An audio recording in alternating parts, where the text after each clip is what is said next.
Well, for the last couple of weeks I've been testing the new thermal clip-on add-on, if you like, from Zeiss, which is available in two variants, DTC 338 and the 335. One of the claims that Zeiss make about this kit is that you can actually differentiate between deer species in low light. So I wanted to sort of establish that in a kind of stalking environment. And we're down in Hertfordshire. This is the edge of some formal gardens and an estate house. Now there's been a particularly big explosion of muntjac deer in here. So I thought, well, this is perhaps an ideal opportunity to actually test this bit of kit. The two units are the 338 and the 335. This one is actually the 338, designed primarily for longer ranges. Detection range up to just under 2 kilometres and a field of view at 100 metres of around about 12 metres. So you've got quite a big picture. Very, very clear, very sharp image. The 335 designed for woodland, maybe closer work. That has got an 18 metre field of view at 100 metres, so you've got a bigger picture, so you can acquire a target, if you like, sooner in a close environment.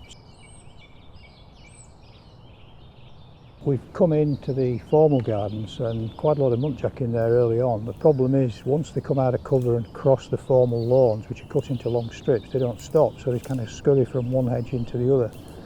So I've had 2 or 3 situations like that first thing. So I've decided to come into the woodland area where hopefully what I expected were deer to be kind of feeding in the early morning and not kind of moving long distances. They scurry about anyway, but once you can see a deer, then try and get into position. As long as it's sort of meandering slowly, you can anticipate where it's going to go. The problem you're confronted with in woodland is, of course, all the brash and the twigs and the crap that's in front of the shot, so it's been quite tricky. So anyway, we managed to get into a position just here where I got a rack of trees and shot the deer when it just came into position.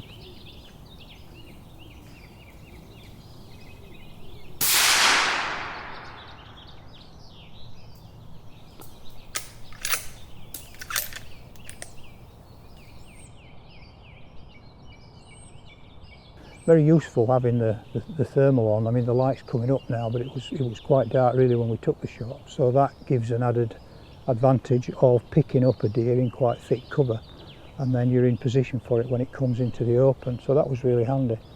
We've shot a female muntjac. It's probably about 120 yards sort of straight in front of me, so just letting everything settle down, and then I'll go and recover it. I'll bring it back to the track and then we'll do a growlock in here. So we're right on the edge of the formal gardens here. The big house is just there, so that's certainly one of the areas where we wanted to start to tack away at reducing the muntjac population a little bit. So that's a good morning, successful. I always thought these were ugly little deer when I first started stalking them, but they're kind of growing on me a bit really. So what we'll do now is get that down into a bit closer to the car. I will do a growlock in the wood here because we're quite away from the vehicle, and then we'll get that back into the larders.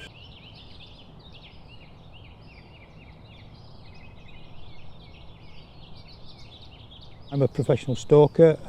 When I have kit, it needs to work for me, it needs to function. Several things in here that I particularly like. First one is it needs to be easy to set up.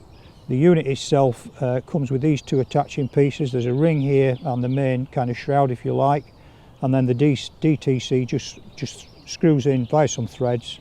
You line the whole package up, lock it down, literally slide it onto your scope, line it up,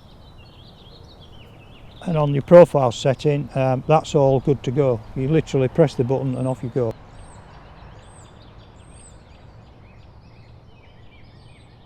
On-off button is a simple button here. Just press that, hold it briefly. It takes about 2 to 3 seconds for the unit to warm up. You get the Zeiss image, open the lens cap, and then you're looking down a really good sight picture, and it's comparable with probably any thermal handheld monocular I've used. Very sharp, better than most, so it's certainly excellent in that regard. Again, when you're on the stick, so down on prone, you can just put your hand on, really tune that in and dial it in, which is excellent. I can guarantee 100% that you can actually identify deer species looking into cover. You can certainly see if there's no other animals around. You can even see it right into sort of beech and brash piles. They've been doing some brashing and some coppicing in there, and the first muntjac I shot was actually laid in the coppicing, but I could clearly get a nice line of sight, identify the deer as a young female muntjac through this. Very sharp image, very clear. So it certainly proved its worth in here. We've actually shot 3 muntjac from an area that's problematic. So I think you can certainly say a job done in terms of the equipment.